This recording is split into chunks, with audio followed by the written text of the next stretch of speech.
Father in heaven, it's no secret at all. When you think of your children, how far they are from home. Two tender tears fall from your eyes, and your cries shake the world. Cannot bear to see you this way. Shalom Aleichem, tudo bem? Estamos começando mais uma edição do programa Me'av Leben, um programa de pai para filho. Esse é um programa que não é proselitista, é um programa feito especialmente para a minha família, para os meus filhos, a minha primogênita Gabriela Dodani, ao Gabriel Caleb, o Gabriel Caleb, que é o meu primogênito masculino, e a minha caçulariela Hesed. Não é um programa proselitista, mas é um programa que tem como personalidade, característica, principalmente objetivo, falar sobre a Parashat HaShavua para os meus filhos, trazer uma mensagem emocional, a mensagem motivacional, filosófica, ideológica da Torá, com a visão da Torá, ok? Para enfrentarmos e aprendermos a lidar com as dificuldades da diáspora, do dia a dia, qualquer problema que venha existir. Um dia, quando o papai não estiver mais aqui, estaremos estudando, perpetuado no YouTube e na internet, esse bate-papo tete a tete, olho no olho. Essa semana estamos falando sobre a Parashá Vaigash, ok? Nesse programa iremos falar sobre a primeira, segunda e terceira Aliá. Tá? Antes, essa Parashá vem falando sobre Yehudá, o enfrentamento que Yehudá enfrenta a Yosef, ali falando sobre o pedido, né, de deixar Benjamim, ok? Então vamos estudar essa Parashá e fazer a leitura dessas aliot. Antes de falarmos qualquer palavra de Torá, vamos fazer a brachá, a bênção da leitura da Torá, para não falarmos palavras de Torá em vão, ok? Baruch atah Adonai Eloheinu melech haolam asher bachar banu mikol ami venatan lanu et Torato. Baruch atah Adonai notén haTorá, amém ve amém. Yehudá aproximou-se de Yosef e disse: por favor, meu mestre ou meu senhor, permita-me que te diga algo que espero que você me escute. Eu serei firme, tudo isso entre parênteses, que é uma declaração de Rashi.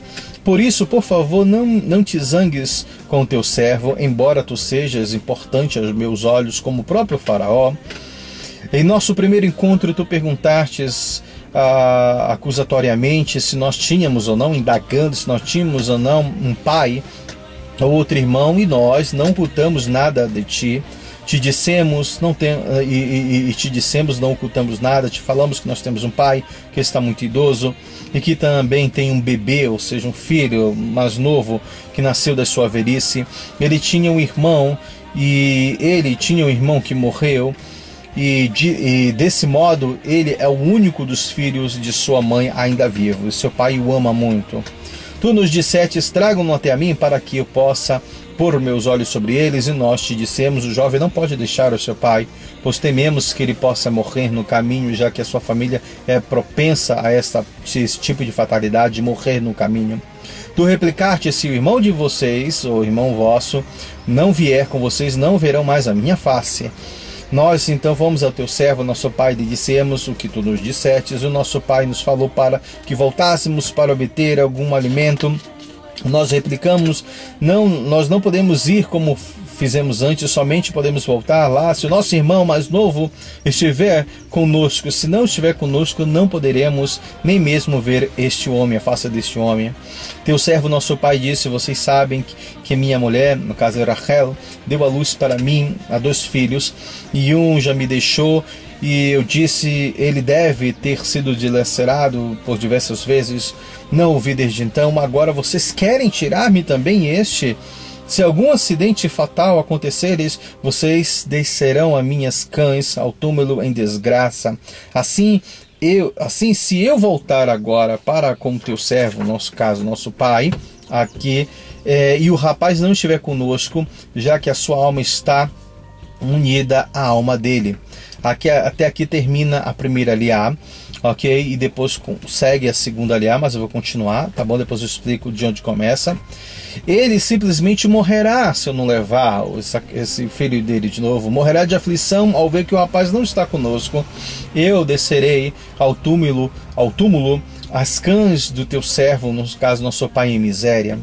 se eu em particular, eu sou em particular que Yehudá está agora falando, que estou lhe falando porque eu me ofereci ao meu pai como o responsável pelo jovem quando nós o levamos.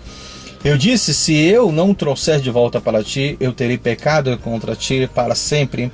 Assim permite-me permanecer como o teu escravo em lugar do jovem, que o jovem retorne com seus irmãos, pois como posso voltar ao meu pai, se o jovem não está comigo, não posso suportar ver a desgraça que meu pai sofrerá. Até aqui termina e aí começa o capítulo 45. Então a gente vê aqui que essa paraxá, a primeira aliá, começa no capítulo 44, no passuque 18, e vai até o passuque 30, e depois a segunda aliá começa então no capítulo 44, do passuque 31, aí entra no capítulo 45 até o passuque 7, a segunda aliá. Então nós vemos aqui esse encontro que aconteceu, né, com Yehudá aqui lutando. E seguindo um pouco aqui ainda, eu vou ler as três aliotes, e aí depois a gente começa a comentar e falar sobre os tópicos, tópico por tópico, tentando destrinchar, né, e ver o que é que nós conseguimos aprender. Depois que Yehudá falou tudinho isso, já no capítulo 45 em diante, Yosef não pôde suportar a ideia de que todos os egípcios estivessem presentes na hora que ele viesse se revelar aos irmãos, e a vergonha dos irmãos quando ele se revelasse a eles. Aqui existe um outro ensinamento também dizendo que Yosef não pôde suportar, ele não pôde conter a emoção de ver principalmente Yehudá e os irmãos lutando e querendo, amando uns aos outros e lutando um pelos outros para resgatar Benjamim. Ele não conseguiu suportar essa emoção de ver os irmãos se auto-anulando para salvar a vida um dos outros ou do seu próximo. Por isso também ele clamou que ele queria que os egípcios vissem a vergonha. Ele clamou que todos saiam da minha presença. Assim ninguém mais estava com ele, com Yosef, quando ele se revelou aos irmãos. Aqui existe uma cena muito dramática e muito forte. Ele começou no passuque 2 do capítulo 45, ele diz, ele começou a chorar com tão altos soluços que os egípcios que haviam saído podiam ouvi-lo. Olha que cena interessante, emocionante. Imagina Yosef trancado com os irmãos, ele chora tão alto e soluça, né? Mas antes de começar aqui, eu quero falar uma coisa. Quando a gente chora ao ponto de soluçar, eu me lembro que quando era criança e quando a minha mãe me corrigia, até mesmo agora, depois de corrigir a Dodane, ou de chegar a corrigir a Ariela, a criança, quando ela é corrigida e ela soluça, é porque ela está sentida. Diz assim aqui no Brasil, aqui minha mãe me ensinou isso. O que é sentida?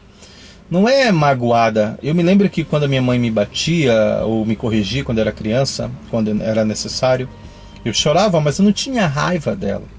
Eu não tinha ódio, Deus o livre não permita, eu não guardava rancor. Mas era um choro de soluço, de sentir sentido, né? Você queria beijar quando a mamãe abraçava, depois dizia, vem, beija a mamãe. Mamãe, desculpa, a mamãe não queria fazer isso com você. Você precisa aprender, meu filho. E eu soluçava porque era um sentimento de amor, um sentimento de arrependimento, um sentimento de techuvar, de dizer, poxa, eu não queria que isso acontecesse, mas infelizmente aconteceu. E eu quero dizer com esse choro, com esse soluço, que eu me arrependo, eu não queria que chegasse a esse ponto, e eu não quero mais fazer isso, que eu quero estar ligado com você, amando você. E a gente soluçava. Tanto isso é verdade que quando agora a Ariela, com 3 anos, às vezes quando o papai corrige você, ou quando corrige ela, ao mesmo tempo depois que corrige, ela vem e beija papai, de culpa, ou desculpa papai, né? Não faço mais. E aquele choro, e vem e beija. Por que beija? Beija porque não tem mágoa, não tem rancor. É um tipo de sentimento, eu não sei como descrever agora para vocês, mas vocês devem saber também. É um choro gostoso, de arrependimento, de conserto e de reconciliação. Então nós vemos que aqui, quando Yosef chorou, ele não estava chorando de raiva, de rancor, de mágoa, mas era um choro de, poxa, eu não queria que nada disso tivesse acontecido, infelizmente aconteceu, ou felizmente aconteceu. Que bom Deus estar reatando novamente com vocês. Então, diz aqui a Torá que ele começou a chorar tão alto, que os soluços foram altos. Então a gente sabe que aquele soluço de reconexão, né, de amor. E a gente pôde aprender então isso daqui. Ele diz que os soluços foram ouvidos por quem estava de fora, e essas notícias desse estranho acontecimento logo foram divulgadas ao faraó. E Yosef disse aos seus irmãos: eu sou Yosef, meu pai ainda vive? E aí existem as explicações por que Yosef falou se meu pai ainda vive, se eles já tinham dito isso antes. Nós vamos falar um pouco sobre isso depois.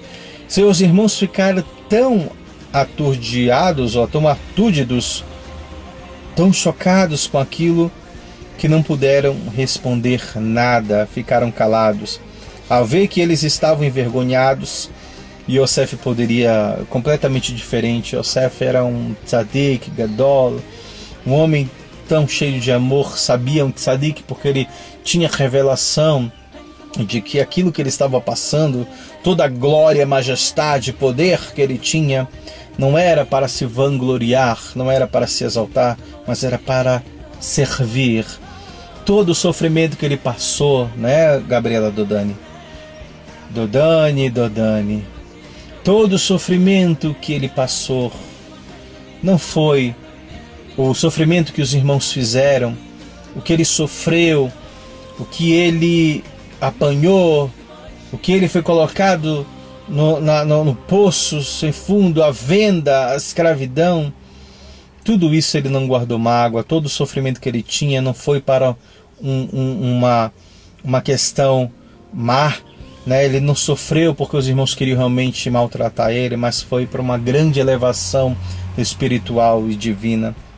Então ele volta aqui nesse momento e com amor, então ele fala, os irmãos ficaram sem reação, e Yosef disse aos irmãos, né? Seus irmãos ficaram tão ali, Yosef diz para ele, aos irmãos: por favor, aproxime-se de mim. Ele não guarda rancor, ele sabe de que tudo aquilo fazia parte de um grande projeto, de um grande plano divino, quando ele se afastou dos irmãos, quando ele foi mandado embora.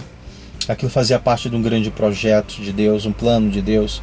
Aproxime-se de mim, ou seja, vejam realmente com quem eu sou. Não me tenham como agora ele vai matar a gente, agora nós estamos ferrados, como diz o ditado brasileiro, acabou pra gente. Não, aproxime-se de mim, me beijem, vejam que eu sou Yosef, eu não guardo mágoa de vocês. Vocês me venderam ao Egito, vocês tentaram fazer aquilo que era mal. Agora não se preocupem ou se sintam culpados, porque vocês me venderam, pois agora nós vemos que Deus enviou-me à frente de vocês. Não foram vocês, foi Deus que me enviou à frente de vocês para lhes salvar as vidas. Ou seja, não foi vocês que me mandaram embora, não foi vocês que me venderam, foi Deus que fez com que isso acontecesse para salvar a vida de vocês. Tem havido fome na área por 2 anos, e por 5 anos mais ainda haverá ainda fome, nenhuma lavoura ou colheita haverá. Deus enviou-me à frente de vocês para assegurar que vocês sobreviverão na terra, para sustentá-los, a vocês, as suas famílias, seus rebanhos, através de uma grande salvação. Então olha só, Yosef se aproxima da mesma forma que começa a Parashá dizendo que Judá se aproximou. Aqui Yosef diz: venham todos até a mim, se aproximem, vejam, eu não sou isso que vocês acham que eu sou, eu não sou esse goi, eu não sou esse homem que não é observante das leis, vejam. Aí começa a terceira aliar, que vai do capítulo 45, do Passuk 8, até ainda o capítulo 45, finalizando com o Passuk 27. Vamos continuar aqui e ver o que diz. E ele fala: agora nós podemos ver que não foram vocês que me enviaram aqui, mas Deus que me enviou. Tudo faz parte de Deus. Até o castigo que vem sobre nós é Deus que traz. Nós precisamos entender esse lado místico, entender essa verdadeira, qual é a verdadeira significado, o verdadeiro propósito de tudo aquilo que acontece na nossa vida. Não foi acaso que o papai veio para Curitiba, não é acaso que o papai aconteceu isso ou aquilo. Que acontece na vida de vocês, tudo faz parte de um grande propósito. Ele fez de mim um conselheiro do Faraó, mestre sobre toda a sua casa e governador de toda a terra do Egito e de Mitzrayim. Apressem-se e subam para a terra de Israel, para o meu pai, e dê-lhe esta mensagem. Seu filho Yosef disse: Deus me fez senhor de todo o Mitzrayim, de todo o Egito. Venham para mim sem demora. Tu poderás assentar-te no distrito de Goshen e ficar perto de mim, tu, teus filhos, teus netos, teus rebanhos, teu gado e tudo que tu possuis. Eu te sustentarei lá, pois ainda haverá outros 5 anos de fome para que tu não empobreça junto com a tua família e tudo que é teu. Olha que interessante aqui, é bem interessante. Eu vou voltar toda vez que a gente vê qual é a essência do judeu, qual é a essência dos nossos patriarcas, diferente de Esav e de outros que colocam as mulheres à frente, os bens à frente. Aqui nós vemos como Yosef era verdadeiramente tzadik, como ele instruiu o pai e os seus filhos, porque eles agiriam dessa mesma forma. Ele fala: vem para mim sem demora, né? Assente na terra de Goshen. Ele fala: você primeiro, teus filhos, olha os filhos, olha a família, olha o Hinur, vendo em primeiro lugar. Depois ele fala: teus netos e teus rebanhos, teu gado e tudo que tu possuis. Ou seja, a família, ela é algo principal na nossa vida. Nossos filhos, netos, só depois vem o bem material. A nossa principal riqueza é os nossos filhos. A minha principal riqueza são vocês. Gabriela Dodani, Gabriel Kalev, Ariela. Vocês são a minha melhor riqueza depois da Torá, das mitzvot. Então, sempre colocar os filhos em primeiro lugar, o ensinamento, o Hinur. Então, fala aqui que essa é a verdadeira essência do judeu, é colocar a família em primeiro lugar. Então, ele coloca e fala sobre isso: venham com tudo que é teu, a tua família e tudo que é teu. Passuque 12 fala: vocês e meu irmão Benjamim podem ver com seus próprios olhos. O que ele significa? Que eu sou mesmo Yosef. Por que Yosef? Porque Yosef ali. Quais são os sinais para que os irmãos acreditassem que Yosef era Yosef? Porque diz aqui, o Rashi também vai falar, que eles não reconheceram Yosef a princípio, porque quando eles venderam, Yosef não era barbudo, era um jovem de 17 anos. Agora Yosef era um homem, estava barbudo, e eles não conseguiriam reconhecer. É diferente como a gente vê nos desenhos, nos filmes. Yosef não era pelado, não tinha barba, como mostra, ele era barbudo. Por isso que os irmãos não reconheceram. E Yosef reconheceu os irmãos porque os irmãos estavam barbudos ainda, caracterizados da mesma forma, não mudaram muito como ele ainda os conhecia. Então, eles reconheceram de que forma? São 3 características para a gente identificar um judeu, no caso que eles identificaram. Primeiro, ele falou em hebraico com eles. Em hebraico, a língua sagrada de Shem, dos descendentes de Shem. Ele falou em hebraico. Segundo, ele era um homem religioso, ele cumpria as mitzvot. E terceiro, ele na realidade era circuncidado. Então diz aqui que vocês mesmos podem me ver. Yosef teve que tirar suas vestes e mostrar: olha aqui a circuncisão, eu sou circuncidado, como ele fala. Então primeiro, diz aqui: vocês e meu irmão Benjamim podem ver com seus próprios olhos. Ver o quê? Que Yosef, eu sou mesmo, pois eu sou circuncidado. Primeiro a circuncisão. E a minha boca fala a vocês, ou seja, o hebraico. Guardar as mitzvot que ele cumpria, que ele guardava ainda, a halaká, e o hebraico. Então a gente pode ver que uma das coisas que preservaram também as famílias, a descendência, né, a ascendência foi o cumprimento das mitzvot que nós temos. Nós vemos aí que os anuncitas, os marranos, os cristãos novos, muitos deles guardaram as mitzvot, mesmo em oculto, sem saber o porquê, por que faz isso, a gente faz isso, mas guardaram as mitzvot. como no caso a circuncisão e o hebraico. Então é muito importante a gente aprender isso. Passuque 13 diz que contem ao meu pai tudo acerca da minha alta posição em Mitzrayim, acerca de tudo que vocês viram. Apresse-se rapidamente e desçam meu pai para cá, ou seja, descer um nível também, né? Eretz Israel é um nível mais elevado, a terra de Eretz Israel. Com isso, Yosef caiu sobre os ombros de seu irmão Beniamim. Depois que ele falou, ele caiu ali, uma cena também muito emocionante, e ele chorou. Diz que Yosef chorou primeiro e depois Beniamim chorou sobre os ombros dele, de Yosef. Yosef então beijou todos os irmãos e chorou sobre eles por todos. E depois disso, seus irmãos viram que ele estava sendo sincero e convenceram-se e conversaram com ele. Ainda o Passuque 16 fala: e a notícia chegou até o palácio de Paró. As pessoas estavam dizendo: olha, os irmãos de Yosef apareceram. Faraó e seus conselheiros gostaram muito da notícia.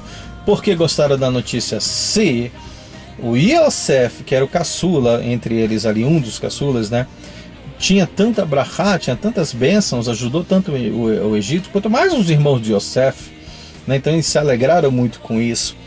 O Paró disse a Yosef para instruir seus irmãos: isto é o que vocês devem fazer. O Faraó disse: agora eu vou mandar uma ordem para os irmãos de Yosef. Fala aos teus irmãos que eles devem fazer isso. Carreguem seus animais com grãos e vão direto para Canaã. Tragam seu pai, suas famílias e venham para mim. O Faraó dizendo: venham todos vocês para mim. Eu lhes darei a terra de Goshen, que é a melhor terra do Egito.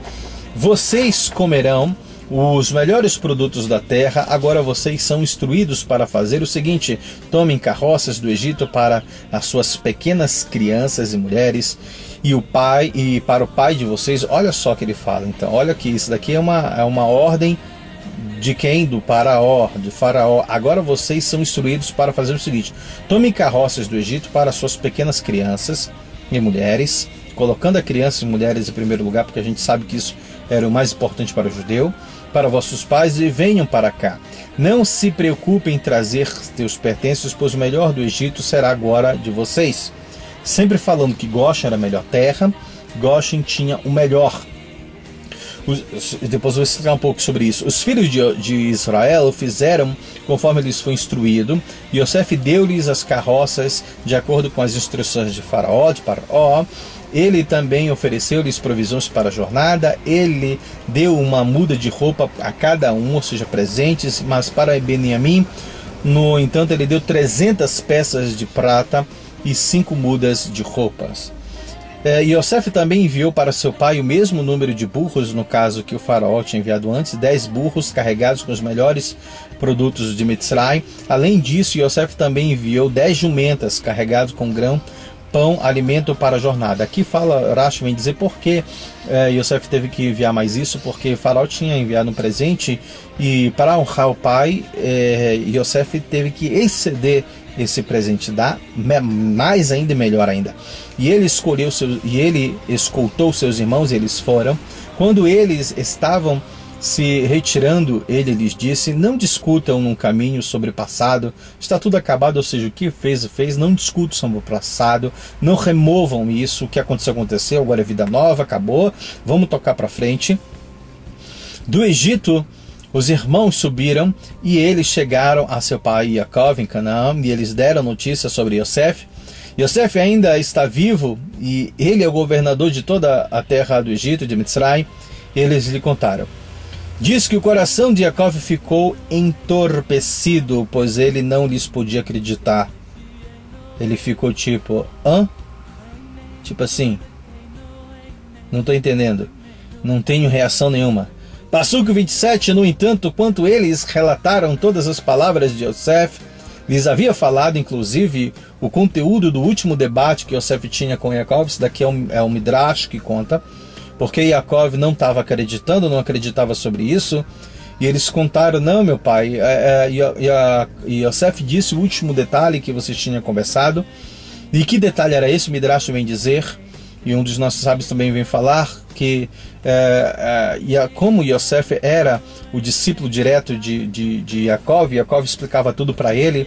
O último detalhe antes dele desaparecer, o que eles tinham conversado, foi justamente sobre o caso da bezerra que morria. Ela deveria ser morta caso alguém morresse no campo e não sabia quem foi o culpado, se foi próximo à cidade A ou à cidade B, e deveria se matar uma bezerra ali para espiar sobre isso, para tirar a culpa e etc. Ok, então diz que esse foi o caso que eles tinham discutido, e ele viu as carroças de Yosef e havia enviado para transportá-lo, e o espírito de Yosef, o espírito de Yaakov tinha sido revivido. Aqui termina a terceira aliá, no capítulo 45 do Passuco 27, depois começa a quarta aliá. Eu não vou ler agora, vou deixar para ler. Aliás, vou ler aqui só para a gente encerrar. E aí termina aqui dizendo que Israel, então, já começa a quarta aliá. Israel disse: eu tenho muito pelo que esperar agora. Meu filho Yosef está vivo, devo ir e vê-lo antes de morrer. E aí termina aqui o capítulo 45. E depois começa o capítulo 46, que Jacob vai para o Egito com a sua família, mas aí já é a segunda parte da quarta aliá. Então diz aqui que o espírito de profecia voltou, que tinha sido revivido. Os nossos sábios vão dizer que como Jacob estava triste, ele estava de luto, o espírito de profecia não pairava sobre ele. Ele estava ali, mas não pairava. Só depois que ele tirou essa tristeza, que ele reviveu, então o espírito de profecia tomou dele, repousou sobre ele novamente, ok? Nós podemos aprender aqui, baseado no Simchat Shabbat da Parashat Vaigash, no ano 5752, que a razão para essa discussão entre Yehudá e Yosef, a força de um judeu neste mundo durante o exílio pode ser de dois tipos, tá? A nossa força. Primeiro, a força da pessoa é proporcional ao que é possível de acordo com as leis da natureza e a conduta do mundo segundo as limitações do exílio, as leis do governo, etc. Isso foi representado por Yosef. Então, muitas vezes, nós somos governados pela força das circunstâncias desse mundo aqui, no mundo material, caracterizado por Yosef. A pessoa está, o segundo nível, né, a pessoa está em um estado que transcende completamente as limitações desse mundo material, as nações do mundo e até mesmo o próprio exílio, representando por Yehudá. Na realidade, a pessoa se comporta com tanta resolução que ela é plenamente capaz de mudar as leis e costumes nacionais. Este era o nível de Yehudá, ou seja, você, através da conexão com o Eterno, desse lado mais místico, espiritual, você não manipular, mas você influenciar de maneira positiva. Assim, a determinação de Yehudá tornou possível para um judeu ser não apenas um poder regulador sobre as nações do mundo, no caso de Yosef, né, mas além disso, capaz de influenciar completamente o mundo, transcendendo completamente qualquer limitação. Tá, mas o que isso significa, papai? Significa que quando você busca viver segundo as mitzvot, a influência da Torá, e ligado com esse lado mais espiritual, mais místico, entendendo qual é o verdadeiro propósito da situação, quando você está sofrendo, quando você está passando por algum problema, você consegue entender o que está por trás disso daí, se conectando com o místico, com o espiritual. Você não reclama, você sabe que você está passando por esse sofrimento, por esse problema, porque faz parte de um projeto, por mais que você não entenda qual é esse projeto, mas você conseguiu, você concebeu, você aceitou que isso vem de Deus e que por algum momento isso é bom para você, isso está servindo para você para algum tipo de aprendizagem. Quando você aceita isso, você se torna tzadik, que aceita também essa justiça divina dos céus. Então você consegue, na realidade, transcender qualquer tipo de problema. Você consegue evoluir espiritualmente e entender, ter calma e paciência, porque isso também é para o seu bem. A Hassidut nos traz um ensinamento que nós podemos aprender do modo como Yosef tratou seus irmãos. Muito interessante isso. Que nunca devemos nos vingar de quem nos causa algum tipo de angústia ou dano. Ao contrário, devemos retribuir com bondade até mesmo a quem nos fez mal. Tá? Isso Tânia fala no fim do capítulo 12, baseado no Zohar. Porque eu devo tratar bem aquele que me tratou mal e não devo pagar o mal com mal. Porque nós deveríamos então ser amáveis com esse tipo de pessoas que nos fez sofrer. Porque, na realidade, porque o que quer que aquela pessoa tenha feito a você, no final das contas, foi Deus que permitiu, né? Originou-se de Deus isso daí. A pessoa que te machucou, que te fez alguma coisa de errada, a pessoa foi somente um agente, um instrumento de Deus, tá? Que decretou que esta coisa deveria acontecer com você. Assim como tudo que Deus faz é para o bem, segundo Berachot 60b, você tem de retribuir a pessoa que trouxe este bem para você com bondade. Então até o mal que sobrevém ao justo, a quem é justo, é para o bem. Então nós devemos até retribuir isso. Eu contei no caso passado aqui para vocês sobre no momento que eu estava entrando em casa, que eu estava fazendo a conversão e tal, para entrar, e eu não dei o pisca, e o homem parou, um carro atrás de mim, xingou, buzinou. Eu tenho que agradecer ele. Por quê? Porque isso foi para o meu bem.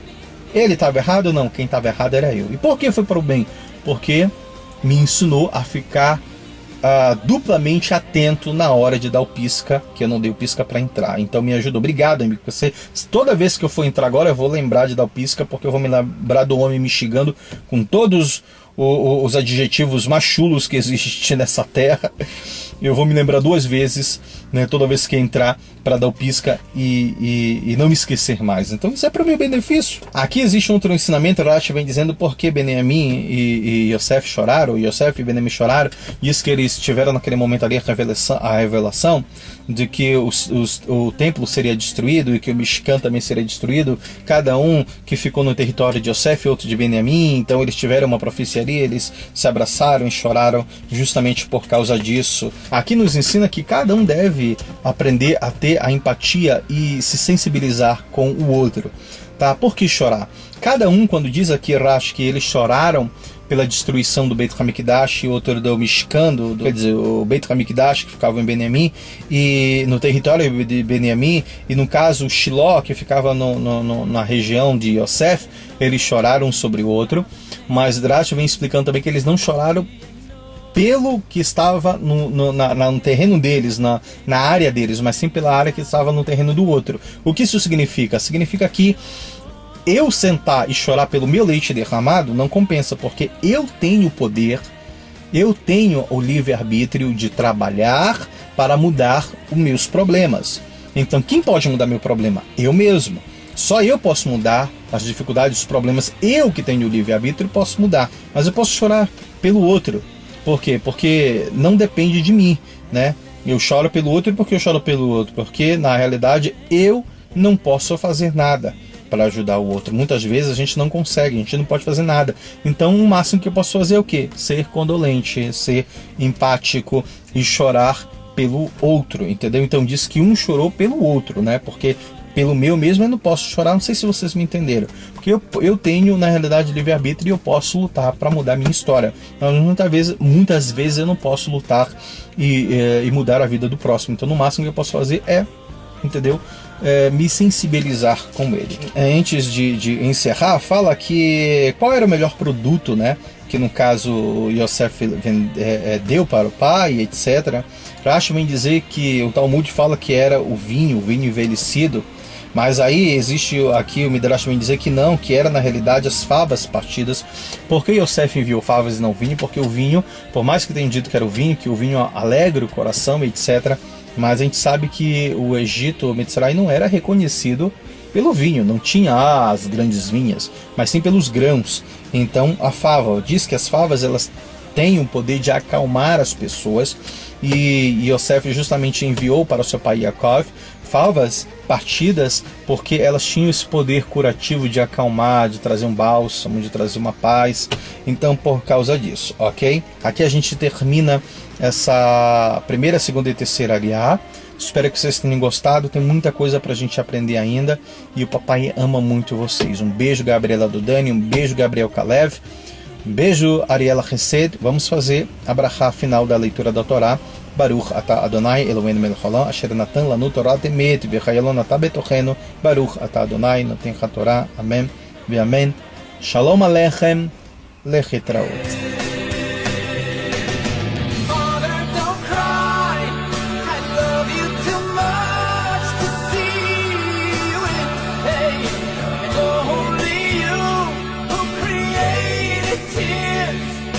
Wipe